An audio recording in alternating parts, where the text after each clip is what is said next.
अच्छा बेटा, तो लास्ट टाइम हमने जो टॉपिक पढ़ा था protection of products in biotechnology, यानी कि हम किस तरह प्रोटेक्ट करते हैं अपने प्रोडक्ट्स की।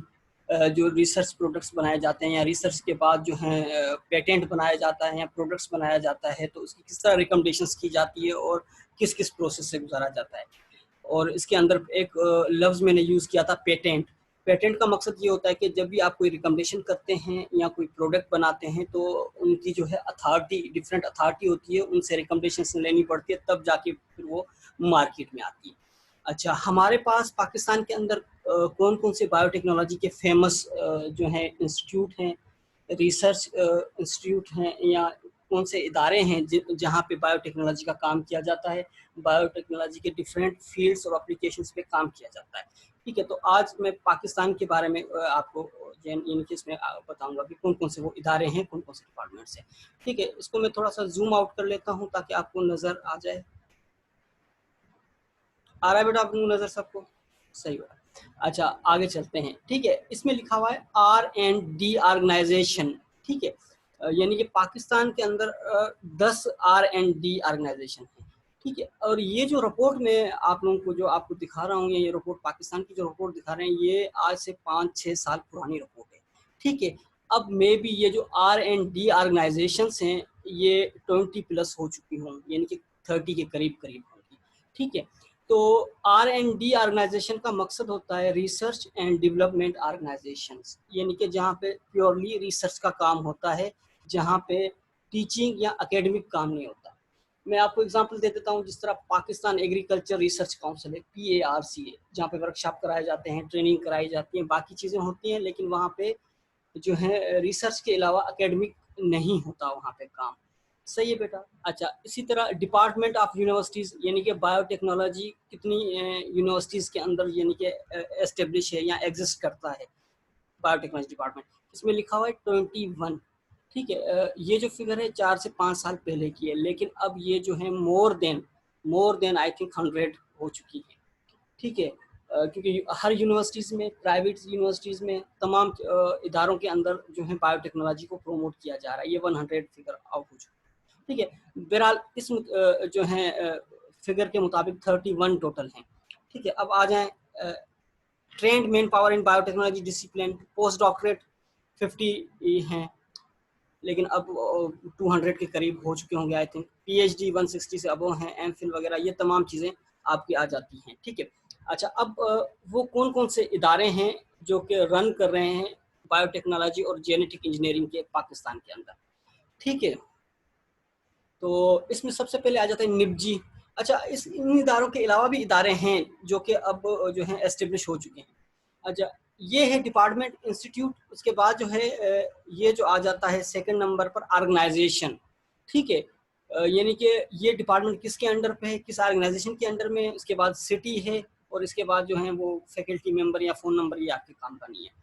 अच्छा सर, नंबर 1 पे आ जाता है NIBGE, national institute for biotechnology and genetic engineering, जो कि PAEC के अंडर काम करता है, यानी कि पाकिस्तान एटॉमिक एनर्जी कमीशन।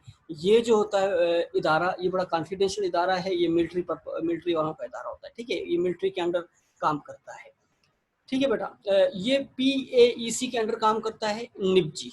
ठीक है, अच्छा, सेकंड पे आ जाते हैं नायाब, जो कि टंडो जाम में भी है, इसकी ब्रांच है, अब न्यूली एस्टेब्लिश हुई है सिंध के अंदर। ठीक है, जिसका फुल फॉर्म है nuclear institute for agriculture and bio, यानी कि इसमें एग्रीकल्चर पर्पस का भी काम किया जाता है और बायो का काम भी किया जाता है। ये भी PAEC के अंडर काम करता है।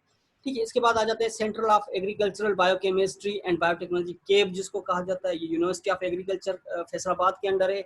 इसी तरह पंजाब एग्रीकल्चर बायोटेक्नोलॉजी इंस्टीट्यूट है, जो AARI यानी कि अयूब एग्रीकल्चर रिसर्च इंस्टीट्यूट, जो कि अब रावलपिंडी में भी है और फैसलाबाद में भी है।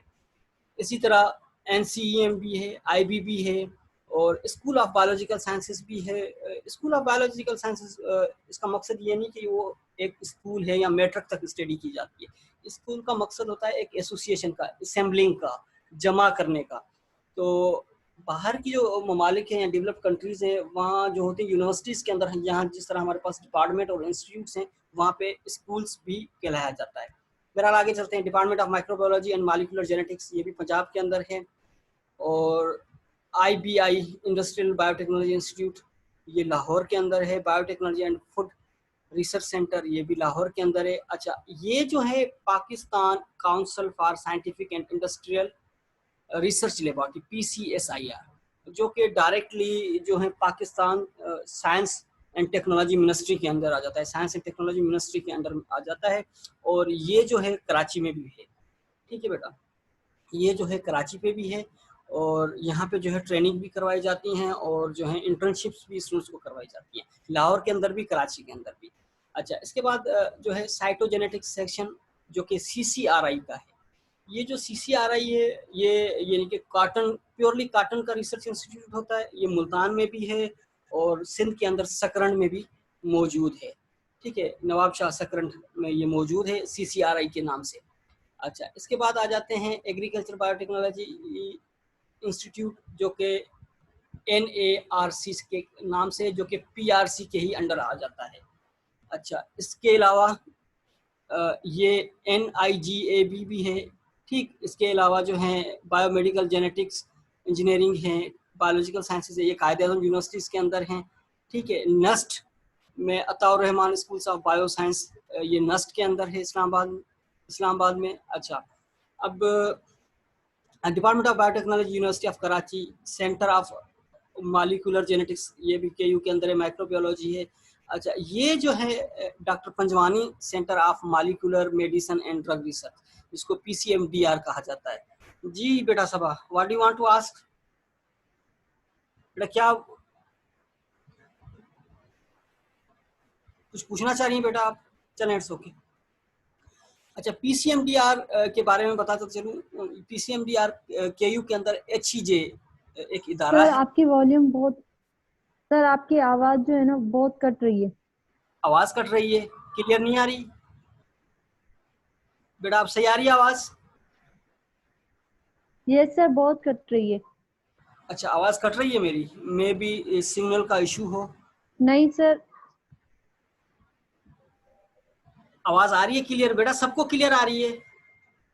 Yes sir. Yes sir. तो बेटा जिनको क्लियर नहीं आ रही, मे बी उनके साथ प्रॉब्लम हो। I think may be network का प्रॉब्लम भी हो सकता है। चलें, इट्स ओके। मैं आगे इसको कंटिन्यू रखता हूँ। ठीक है, PCMDR, ये Panjwani centre for molecular medicine and drug research, ये HEJ के साथ एसोसिएट है। और यहाँ पे सबसे ज्यादा मॉलिक्यूलर काम किया जाता है, मेडिसिन ड्रग्स पे काम किया जाता है। ठीक है, मेडिसिन और ड्रग रिसर्च जो है, इस पे सबसे ज्यादा काम किया जाता है। अच्छा, अब आगे चलते हैं। इसके बाद ये HAG हुसैन इब्राहिम जमाल के नाम से रिसर्च इंस्टीट्यूट बनाया गया था, जो अभी भी रन कर रहा है और बहुत अच्छा रन कर रहा है। अच्छा, इसके बाद किपजी, ये भी कराची यूनिवर्सिटी के अंदर है। Doctor AQ Khan institute of biotechnology and genetic engineering, जिसको खान इंस्टीट्यूट आप भी कहा जाता है, लेकिन ये डॉक्टर अब्दुल कदीर के नाम से है और ये किपजी इसको कहा जाता है। अच्छा, इसके अलावा नेशनल सेंटर फॉर प्रोटोमिक्स, ये भी KU के अंदर है। IBG institute of biotechnology and genetic engineering, ये सिंध यूनिवर्सिटी में है, यूनिवर्सिटी ऑफ सिंध जामशोरों में। और इसी तरह KP के अंदर भी हैं। और सेंटर ऑफ एनिमल बायोटेक्नोलॉजी, ये भी KP के अंदर है। सेंटर ऑफ बायोटेक्नोलॉजी, ये KP के अंदर है। अच्छा, तो ये वो इदारे हैं। ठीक है, इसके अलावा भी और इदारे रन कर रहे हैं अब, जस्ट लाइक फेडरल यूनिवर्सिटी के अंदर बायोटेक्नोलॉजी है, डाउ यूनिवर्सिटी के अंदर बायोटेक्नोलॉजी है, या बाकी इंस्टीट्यूट के अंदर हैं, या बायो साइंस डिपार्टमेंट खुल चुके हैं, और भी बहुत प्राइवेट यूनिवर्सिटीज खुल चुकी हैं। तो इस तरह ये जो है अब टोटल नंबर जो है ये रेज कर चुका है काफ़ी। तो ये मेरे ख्याल में 1000 तक पहुंच चुका होगा अब पाकिस्तान के अंदर, क्योंकि आहिस्ता आहिस्ता लोगों के अंदर अवेयरनेस भी आ रही है और इस चीज़ को प्रोमोट भी किया जा रहा है प्रॉपरली। अच्छा, तो ये वो इदारे हैं जो टोटली बायोटेक्नोलॉजी पे काम कर रहे हैं। ठीक है, बायोटेक्नोलॉजी के एक स्पेसिफिक ब्रांच पे काम नहीं कर रहे। ठीक है, कोई ड्रग्स पे कर रहा है, कोई मेडिसिन पे कर रहा है, कोई हेल्थ पे कर रहा है, कोई एग्रीकल्चर बायोटेक्नोलॉजी पे काम कर रहा है, कोई इन्वायरमेंटल बायोटेक्नोलॉजी पे काम कर रहा है, कोई इंडस्ट्रियल बायोटेक्नोलॉजी पे काम कर रहा है, लेकिन काम जो है वो टेक्नोलॉजी के ऊपर है। तो इन इदारों के अंदर रिसर्च भी हो रही है, प्रोडक्ट्स भी बनाए जा रहे हैं, और उन प्रोडक्ट्स को पेटेंट करके रजिस्टर्ड भी किया जा रहा है। ठीक है बेटा, आगे चलते हैं।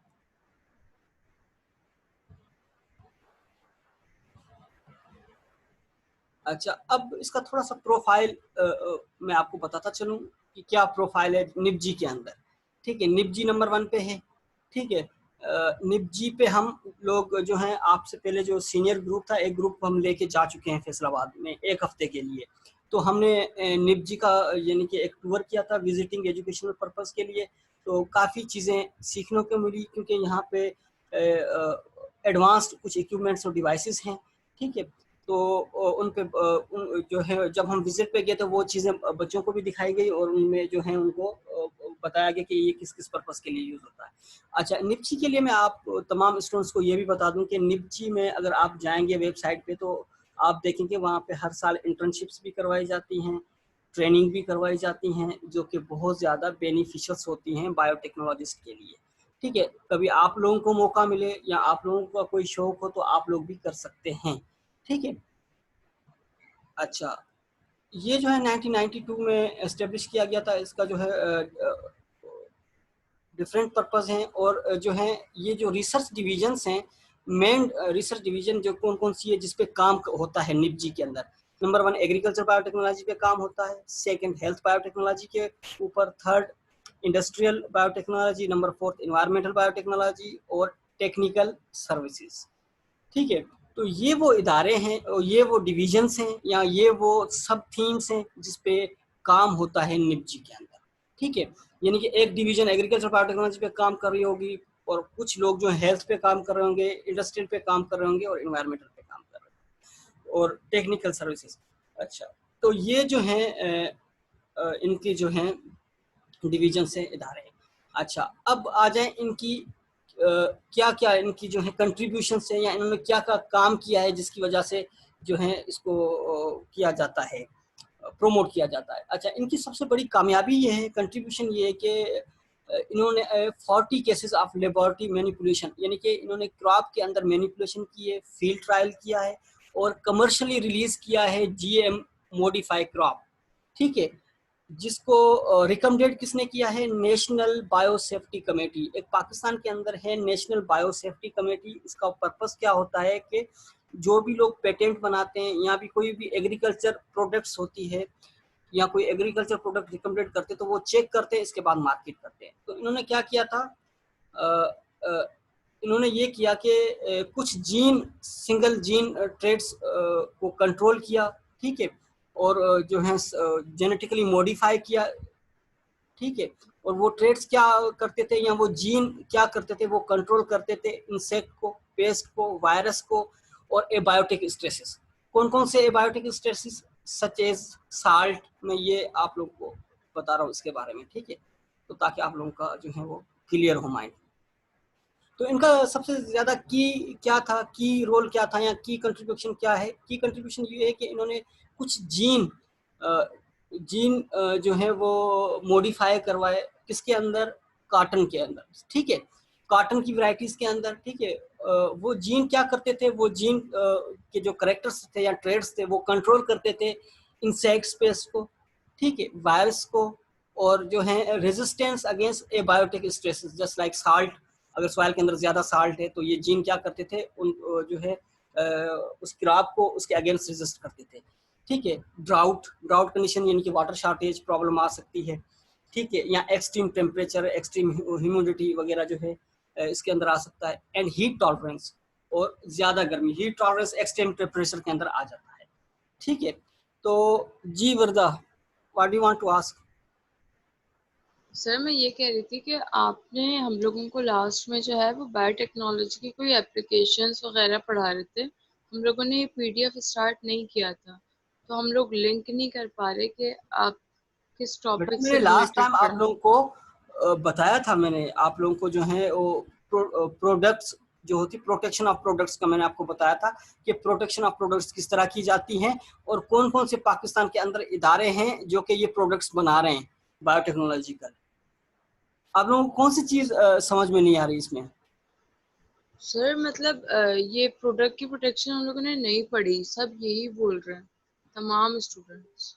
आप लोगों ने नहीं पढ़ी प्रोडक्ट्स? No sir. मैंने आप लोगों को पढ़ाई है बेटा, मुझे याद है, मैंने आप लोगों को जो है ये टॉपिक करवाया था।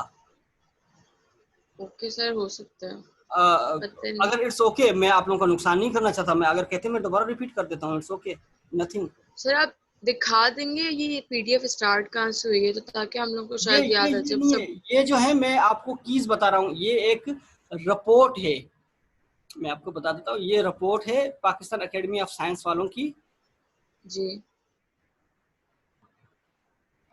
Pakistan academy of science biotechnology status, biotechnology in Pakistan. मुझे सिर्फ बताना है इदारों के बारे में कि कौन कौन से इदारे हैं।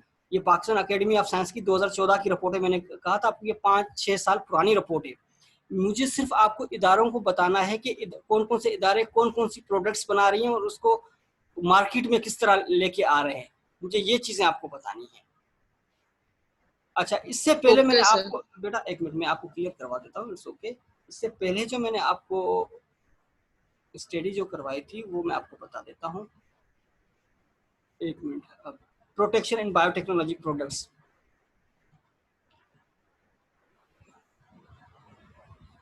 मैंने आपको ये पढ़ाई थी, ठीक है, प्रोटेक्शंस इन बायोटेक्नोलॉजिकल प्रोडक्ट्स, ठीक है, जिसमें मैंने आपको एग्रीकल्चर बायोटेक्नोलॉजी के बारे में बताया था कि सबसे ज्यादा एग्रीकल्चर पे काम हो रहा है, बेटा यही चीज बताई थी, क्या क्या इसके yes sir. Yes sir. Benefits हैं, ठीक है, यही चीजें मैंने आपको बताई थी। और ये भी बताया था बीटी और जीएमओ का क्या जो है इकोनॉमिकल इम्प्लीकेशंस हैं, ठीक है, ये सारी मैंने आपको चीजें बता दी थी। अब मुझे ये चीजें बतानी थी कि हमारे पास, यानी कि हमारे मुल्क के अंदर, ये मैंने डिस्प्यूट का भी बताया था आप लोगों का। तो अब मुझे आप जो पाकिस्तान के अंदर इंस्टीट्यूट्स रन कर रहे हैं मुझे वो बताने थे, क्योंकि ये जो रिपोर्ट थी ये इंडियन रिपोर्ट है, इन्होंने इंडियन की जो है कमेटीज का या इंडियन के इदारों का बताया हुआ है, ठीक है। तो मुझे तो इंडियंस नहीं बताती, मुझे तो पाकिस्तान के जो है स्टेटस वो बताना है। आ रही है बात बात ओके बेटा समझ सर। में आप लोगों को? यस सर, हम लोग को ऐसा लगा कि वो पिछली नहीं वाली नहीं नहीं पीडीएफ बेटा, खत्म ये नहीं हुई वही थी। टॉपिक से, क्योंकि मैं एक जगह से प्रॉपर्ली नहीं पढ़ाता, मैं डिफरेंट जगहों से आप लोगों को जो है चॉइस करके सिलेक्ट ओके करके मैं सर। आप लोगों को पढ़ाऊँ ताकि आप लोगों को क्लियर हो। अगर मैं वो रिपोर्ट पढ़ाता तो थैंक उसके यू अंदर सर। पूरी जो फैक्ट्स एंड फिगर्स हैं वो पाकिस्तान के नहीं है, वो फिर यूएसए के आ जाते हैं, यूरोपियन कंट्रीज के आ जाते हैं, इंडियन आ जाते हैं, बाकी कंट्रीज के आ जाते हैं, ज्यादातर यूरोपियन कंट्रीज के थे। तो मुझे सिर्फ अपने इदारों को जो है वो प्रमोट करना है, तो मैंने इसीलिए आप लोगों को ये बता दिया। अच्छा, लास्ट का मैं दोबारा लिंक दे देता हूँ, दोबारा मैं इसको थोड़ा सा रिपीट कर देता हूँ। लास्ट टाइम मैंने जो आपको पढ़ाया था वो था यानी कि प्रोटेक्शन ऑफ बायोटेक्नोलॉजिकल प्रोडक्ट्स। तो क्या होता है कि बायोटेक्नोलॉजिकल प्रोडक्ट्स की किस तरह इम्प्लीमेंटेशन की जाती है, ठीक है, किस तरह उसको मार्केटिंग की जाती है, तो ये तमाम चीज़ें जो हैं किस तरह मार्केटिंग की जाती है। तो सबसे पहले पेटेंट को रिकमेंडेड किया जाता है, या पेटेंट को जो है अथॉरिटीज़ जो है वो रिकमेंडेड करती हैं, चेक आउट करती हैं, इसके बाद उसको मार्केटिंग करवाई जाती है। तो इसी तरह जब भी ये कोई भी काम इसमें शुरू होता है, स्टार्ट होता है, तो कौन कौन से रिसर्च इंस्टीट्यूट्स इन्वॉल्व होते हैं और किन इदारों के अंदर बायोटेक्नोलॉजी के अंदर रिसर्च का काम हो रहा है और वो नई नई प्रोडक्ट्स बना रही है। तो मैंने वो रिसर्च के इदारे मैंने आप लोगों को बता दिए पाकिस्तान के अंदर।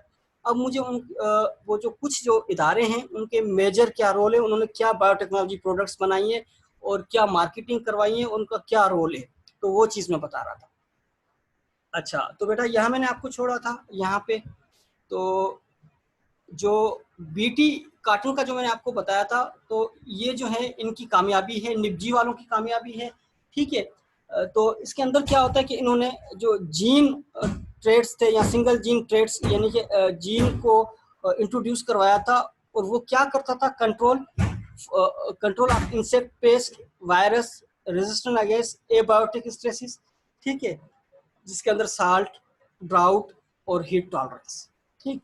अच्छा, तो इसको क्या टर्म दिया गया, these are termed as first generation GM crops, ठीक है, 1 non GM and 2 GM cotton varieties, ठीक है, approved already the second generation crop technology that depends upon, यानी कि इनके जो है इन्होंने जनरेशंस बनाई, फर्स्ट जनरेशन बनाई, फिर सेकंड, फिर थर्ड, इनके अंदर भी मॉडिफिकेशंस की डिफरेंट, ठीक है। पहले एक जीन को मुतारिफ करवाया, फिर 2 से 3 जीन्स को जो है उन्होंने मॉडिफिकेशंस की, ताकि जो है और ज़्यादा इसके अंदर जो है हम चेंजेस ले आए, ईल्ड में जो है हम, उन्होंने ये सोचा कि ईल्ड को भी प्लस किया जाए, इंक्रीज किया जाए, और इसके अलावा बाकी स्ट्रेसेस को भी जो है वो डिक्रीज किया जाए, ठीक। अच्छा, तो ये जो है इस पे काम हो रहा है, ये जो है निपजी के अंदर ये काम होता है, real time PCR for gene expression analysis, ये वो डिवाइसेस हैं, ठीक है। आप देख सकते हैं इसके अंदर ये डीएनए ऑटोमेटेड डीएनए सीक्वेंसर है, ठीक है, जो कि सीक्वेंस मैचिंग और मिसमैचिंग का काम जो होता है वो इसी पे किया जाता है, ठीक है। अच्छा, इसके बाद कौन कौन से ट्रेड्स को मुतारफ करवाया गया। ट्रेड्स तो समझते हैं ना, करेक्टर्स, फिनोटिपिकली करेक्टर्स, आ रही है ना बात समझ में बेटा? Yes sir.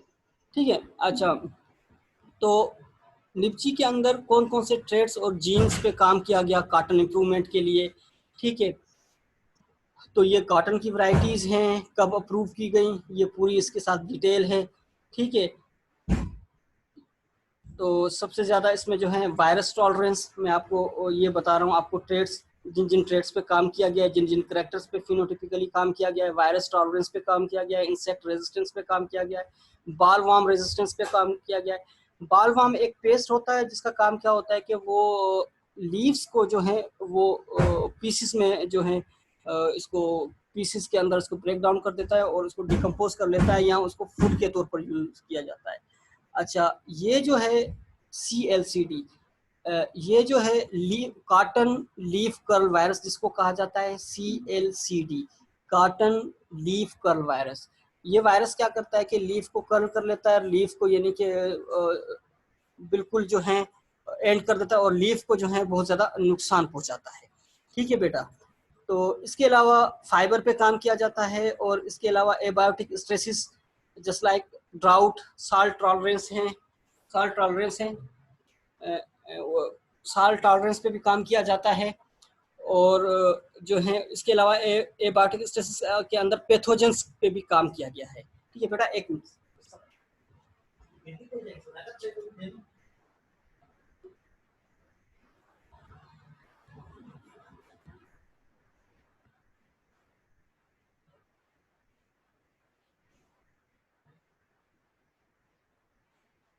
अच्छा बेटा, तो इन चीज़ों पे काम किया गया है किसमें, निपजी के अंदर, ठीक है। और भी बहुत सारा जो है काम हो रहा है इसमें, ये इसके साथ डिटेल है, ये मैं आप लोगों को भेज दूंगा, आप लोग डिटेल में देख लीजिएगा।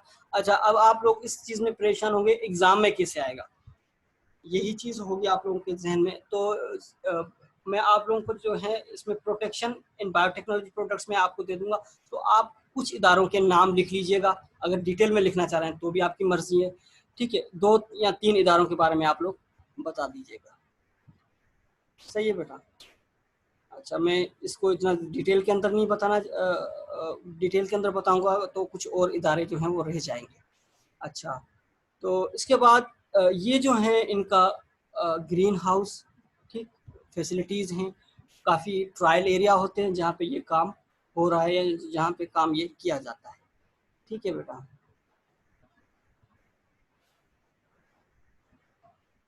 अच्छा, ये जो है इनके पास electron microscope for ultra structure determination जो है, ये भी इनके पास फैसिलिटीज़ है। एटॉमिक एब्जॉर्प्शन स्पेक्ट्रोफोटोमीटर भी हैं, स्पेक्ट्रोमीटर, ठीक है। तो ये तमाम इनके पास हाई फाई जो हैं इंस्ट्रूमेंट्स हैं जिसपे ये लोग रिसर्च का काम करते हैं, ठीक है। ये फर्मेंटर है फॉर बायोफ्यूल प्रोडक्शन के लिए, और atomic force microscope for characterization of nano particles, तो नैनो पार्टिकल्स पे भी ये लोग काम करते हैं, ठीक है बेटा। आगे चलते हैं।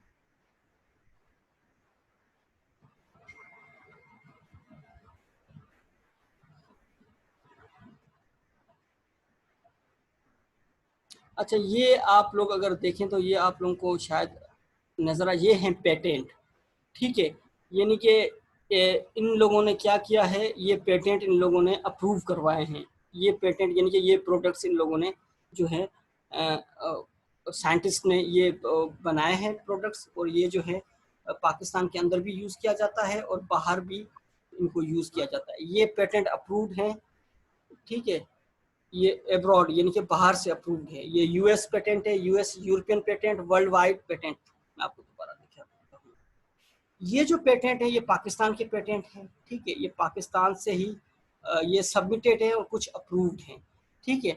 अच्छा, ये एब्रॉड पेटेंट है, यानी कि ये US patent, US patent, European patent, world wide patent, Australian patent, यानी कि डिफरेंट कंट्रीज के भी पेटेंट हैं, और जो हैं तो ऑथेंटिक या किसी एक कंट्री का भी पेटेंट होता है। अच्छा, इसमें क्या फ़र्क होता है, वर्ल्ड वाइड पेटेंट का काम अलग होता है और यूएस का अलग होता है। अगर आप यूएस से फंडिंग ले रहे हैं तो आपको यूएस पेटेंट यानी कि आपको अप्रूव करना पड़ेगा, यानी या अगर ऑस्ट्रेलियन ने आपको फंड किया है तो आप उनको पेटेंट नाम करते हैं। सही है बेटा। अच्छा, सेकंड पे आ जाएं। बातें समझ तो आ रही हैं बेटा आप लोगों को?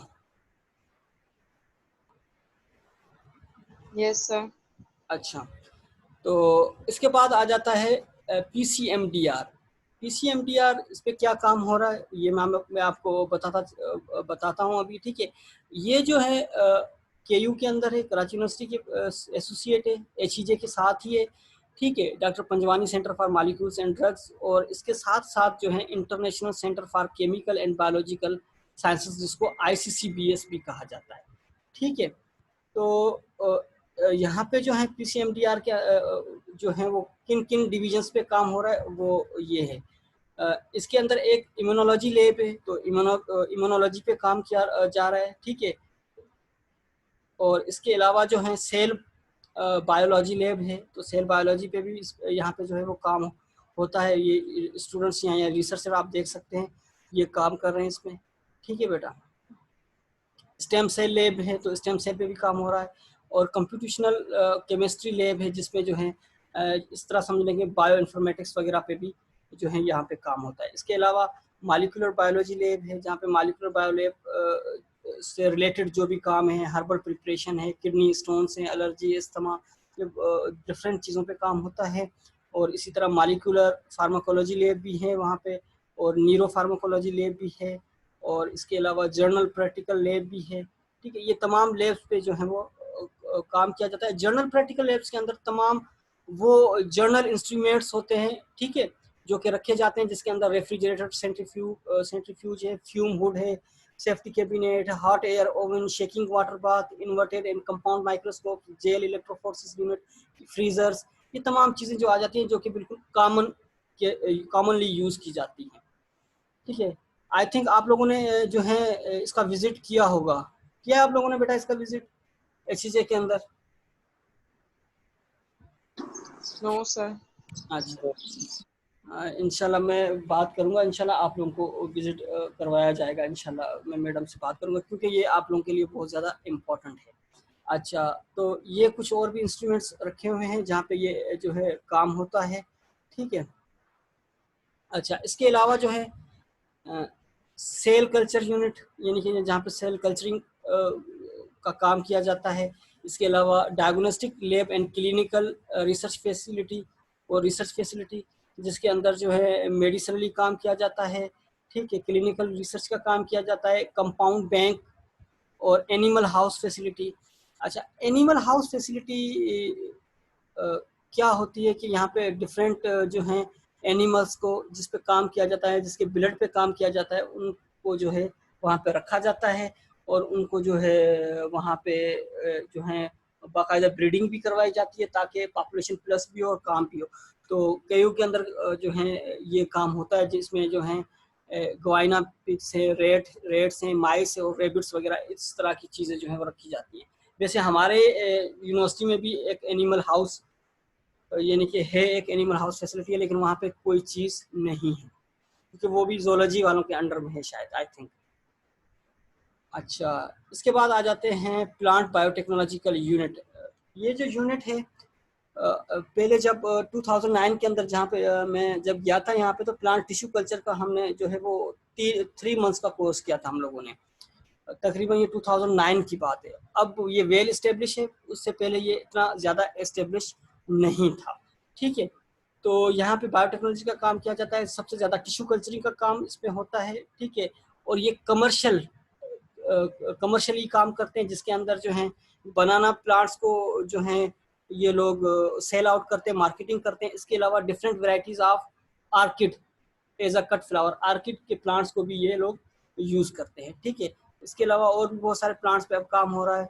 पाइपर बीटल, जिसको पान कहा जाता है, पान के फसल की बहुत ज़्यादा इम्पोर्टेंस है। ठीक, और इसके अलावा टिश्यू कल्चरिंग आर्किड पे भी इन लोगों ने किए। ये वो तमाम प्लांट्स है केयू के अंदर जिन पे टिश्यू कल्चरिंग या तो हो चुकी है या काम हो रहा है। ठीक है, आर्किड है, बनाना है, क्रोटॉन है, एंथ्यूरम है, पाइनएप्पल है, और ये तमाम अफ्रीकन वायलेट फर्न वगैरह, डेट पाम, एलोवेरा है, कीवी फ्रूट, ये तमाम वो ओसिमम है, टोबैको, टोमेटो, पोटैटो, ये तमाम चीज़ें हैं जिन पे काम हो रहा है, जिसकी टिश्यू कल्चर टेक्नोलॉजी पे काम इस पे किया जा रहा है। ठीक है, आप लोगों को मेरे ख्याल में डॉक्टर सुहेल आप लोगों की क्लास लेते हैं या नहीं लेते? डॉक्टर सुहेल जो कि केयू के अंदर हैं, एचईजे में ही वो जॉब करते हैं शायद, मेरे ख्याल में। यस सर, लेते हैं सर हाँ, डॉक्टर मेथड्स इन एमबी। हाँ, सुहेल साहब जो है उनसे हम बात करेंगे इंशाल्लाह, आप लोगों को ये विजिट कराएंगे। तो वो एचईजी से ही में ही जॉब करते हैं। ठीक है, तो ये इंस्ट्रूमेंट्स हैं। ठीक, तो इस पे जो है वो काम किया जाता है इंस्ट्रूमेंट्स में। ठीक है, और इसके अलावा बायो ट्रांसफॉर्मेशन पे काम किया जाता है, प्रोटोप्लास्ट हाइब्रिडाइजेशन पे काम किया जा रहा है, जेनेटिक ट्रांसफॉर्मेशन पे काम किया जा रहा है। ठीक है, मेटाबोलाइट्स प्रोडक्शन पे, टिश्यू कल्चर बनाना, कमर्शलाइजेशन जो मैं आप लोग को बता चुका हूँ, और ये प्राइवेटली तौर पर इसको यानी कि ये लोग जो हैं प्राइवेटली भी ये जो है सेल आउट करते हैं, मार्केटिंग करते हैं। ठीक है, डिफरेंट एरियाज के अंदर। अच्छा, इसके अलावा असेंशियल ऑयल प्रोडक्शंस भी यहाँ पे होती है। अच्छा, इसके बाद आ जाते हैं NCEMB में। ठीक है, ये यूनिवर्सिटी ऑफ पंजाब के अंडर है, जिस तरह ये KU के अंदर है, तो ये यूनिवर्सिटी ऑफ पंजाब के अंडर है। ये एस्टेब्लिश 1985 में यानी कि इसको एस्टेब्लिश किया गया था। ठीक है, इसकी जो क्या डिविजन्स हैं, सब डिविजन्स हैं। नंबर 1 हेल्थ मॉलिक्यूलर बायोलॉजी, और हेल्थ मॉलिक्यूलर बायोलॉजी के अंदर जो काम किया जाता है genetic disease group. Genetic disease group यानी कि जो जेनेटिकली इश्यूज होते हैं, कैटारेक्ट का है या ग्लोकोमा का है, या और भी बहुत ज़्यादा हेयरिंग इम्पेयरमेंट का होता है, यानी कि इनहेरिटिकल जितने भी डिजीज होते हैं, या जेनेटिकली वन जो यानी कि father to offspring to parents, जितने भी डिजीज हैं उन पे ये काम किया जा रहा है। ठीक है, ये जेनेटिक डिजीज ग्रुप पे काम किया जाता है। ठीक है, और ये क्रोमोस्कैन आपको पता है, क्रोमोसोम्स वगैरह की साइज, स्ट्रक्चर वगैरह की स्टडी की जाती है। ठीक है, कार्योटाइपिंग, ये सेफ्टी बायोलॉजिकल सेफ्टी कैबिनेट है जहाँ पे काम किया जा रहा है। ठीक है, और इसके अलावा विजन इम्पेयरमेंट ग्रुप, एक ग्रुप है जो कि विजन इम्पेयरमेंट ग्रुप पे काम किया जाता है, यानी कि आई साइट वगैरह पे काम होते हैं, ऑप्थेमोलॉजी जिसको कहा जाता है। ठीक है, और एक और ग्रुप भी है वहाँ पे जो कि हेयरिंग इम्पेयरमेंट पे काम कर रहा है। ठीक है, ग्रुप का मकसद ये होता है कि ग्रुपिंग होती है। ग्रुपिंग इस तरह से, जस्ट लाइक मैंने इन्वायरमेंटल बायोटेक्नोलॉजी अगर मेरी फील्ड है या रिसर्च फील्ड है, जितने स्टूडेंट्स मेरे पास इन्वायरमेंटल बायोटेक्नोलॉजी के आएंगे तो हमारा जो ग्रुप कहलाएगा इन्वायरमेंटल बायोटेक्नोलॉजी। ठीक है, इसी तरह जस्ट लाइक कोई और मेरा फैकल्टी मेंबर है या मेरा कोलीग है, अगर वो काम कर रहा है इंडस्ट्रियल बायोटेक्नोलॉजी में और उनके पास जो रिसर्च स्टूडेंट्स आए हैं वो इंडस्ट्रियल बायोटेक्नोलॉजी के, तो उनका पूरा ग्रुप जो है वो चेंज किस में हो जाएगा? इंडस्ट्रियल में चेंज हो जाएगा। ठीक है, इसी तरह हेयरिंग इम्पेयरमेंट ग्रुप, और इसके अलावा जो है मेंटल रिटार्डेशन या इंटेलेक्चुअल डिसेबिलिटी ग्रुप भी है, और बाकी जो है मॉलिक्यूलर मेडिसिन ग्रुप भी आ जाते हैं, बायोफार्मास्यूटिकल ग्रुप भी है। तो ये तमाम ग्रुप्स डिफरेंट जो हैं पर्पस के लिए काम कर रहे हैं। अच्छा, वायरोलॉजी रिसर्च ग्रुप। अच्छा, अब एक इम्पोर्टेंट चीज़ मैं आपको बताना चाह रहा हूँ, वो ये कि वायरोलॉजी पे पाकिस्तान के अंदर बहुत ही कम काम हुआ है, बहुत ही कम, क्योंकि वायरोलॉजिस्ट जो होते हैं वो ना होने के काबिल हैं। इसका क्या मेन रीज़न है? मेन रीज़न ये है कि वायरस जो भी होता है उसकी जो है नेचर को समझना इतना आसान नहीं होता, अरसा गुजर जाता है उसकी नेचर को समझने के लिए। क्यों? क्योंकि अगर वो होस्ट के अंदर है तो वो सर्वाइव करता है एज अ लाइफ, ठीक है, एक लिविंग ऑर्गेनिज्म के तौर पर, और अगर बाहर है तो वो नॉन लिविंग होता है। और उसकी जो है पूरी लाइफ साइकिल को, उसकी नेचर को, एपिडेमियोलॉजी को समझना इतना आसान नहीं होता। इस रिसर्च के अंदर 10-10, 15-15, 20-20 साल लग जाते हैं एक वायरस को समझने के लिए। तो वायरोलॉजिस्ट जो होते हैं वो बहुत ही कम है पाकिस्तान के अंदर। बहुत सारे लोग काम कर भी रहे हैं, और कुछ जो हैं इंटरनेशनली काम कर रहे हैं, और कुछ जो हैं यहाँ पे काम कर रहे हैं। लेकिन हमारे पास इतने रिसोर्सेज भी नहीं है वायरोलॉजिस्ट के पास जो एक होने चाहिए। ठीक है बेटा। अच्छा, ये hand held biolistic gene gun, जिससे क्या होता है कि डायरेक्टली आप जीन को ट्रांसफ़र करते हैं प्लांट्स के अंदर। ठीक है, ये भी जो है मेरे ख्याल में आई थिंक HEJ में भी ये मैंने देखा है, बायोलिस्टिक जीन गन भी मेरे ख्याल वहाँ पे भी मौजूद है। अच्छा, इसके बाद स्टेम सेल रिसर्च, ये जो है एक और ग्रुप है जो कि स्टेम सेल पे काम करता है, ये भी मेडिसिन में काम करता है। ठीक है, कौन कौन से आर्गन्स पे काम किया जा रहा है ये आपके सामने है, आई है, हार्ट है, लिवर है, किडनी है, कार्टिलेज है, पेंक्रियास और स्किन वगैरह जो है इन पे काम हो रहा है। ठीक है, इसके अलावा LRBT वगैरह भी जो हैं इनके कोलाब्रेशन से, क्लिनिकली डन कोलाब्रेशन विथ जो है ये LRBT। ठीक है बेटा। अच्छा, इसके अलावा जो है प्लांट मॉलिक्यूलर बायोलॉजी, ये ऊपर आपने जो पढ़े थे वो हेल्थ बायोलॉजिकल यानी कि मेडिकल बायोलॉजी से रिलेटेड था, और इसके अलावा जो है इसी इदारे के अंदर प्लांट मॉलिक्यूलर बायोलॉजी पे काम किया जा रहा है, जिसके अंदर प्लांट ट्रांसजेनिक ग्रुप है, प्लांट जेनोमिक ग्रुप और सीड बायोटेक्नोलॉजी ग्रुप भी है। ठीक है, और प्लांट जेनेटिक ग्रुप, और इसके अलावा जो है सीड बायोटेक्नोलॉजी ग्रुप भी इसके अंदर जो है इंक्लूड। सही है बेटा। अच्छा, ये है controlled environment tunnel for off season plant growth. ठीक है, कुछ कंट्रीज के अंदर ऑफ सीजन क्रॉपिंग की जाती है। ऑफ सीजन का मकसद ये है कि बगैर क्रॉप के, जस्ट लाइक अभी जो आपके पास जो इन्वायरमेंट है, यानी कि अभी जो फसल लगाई जा रही है मोस्टली पाकिस्तान के अंदर कॉटन को अभी ग्रो किया जा रहा है, लेकिन मैं अगर वीट को ग्रो करूं तो मुझे आर्टिफिशियली वो इन्वायरमेंट, वो चिल इन्वायरमेंट मुझे प्रोवाइड करना पड़ेगा। ठीक है, इसके लिए क्या करते हैं, टनल फार्मिंग करते हैं। टनल फार्मिंग और ग्रीन हाउस फार्मिंग के अंदर थोड़ा सा फर्क है। ठीक है, और ये टनल फार्मिंग के अंदर ये एक स्पेशल शीट आती है, प्लास्टिक की शीट। ठीक है, वो यूज़ की जाती है। ठीक है, और इसके अलावा जो है वो टेम्परेचर कंट्रोल किया जाता है। टनल फार्मिंग के अंदर अगर आप देखेंगे ये आपको जो है कुछ आपको नज़र आ रहे होंगे। ठीक है, इससे क्या किया जा रहा है, टेम्परेचर को डिक्रीज किया जा रहा है। ठीक है, तो इससे क्या होता है कि इस क्रॉप जो है वो सरवाइव कर लेती है और चिल इन्वायरमेंट के अंदर भी सरवाइव कर लेती है। ठीक है, और ये आप देख सकते हैं टिश्यू कल्चरिंग का काम।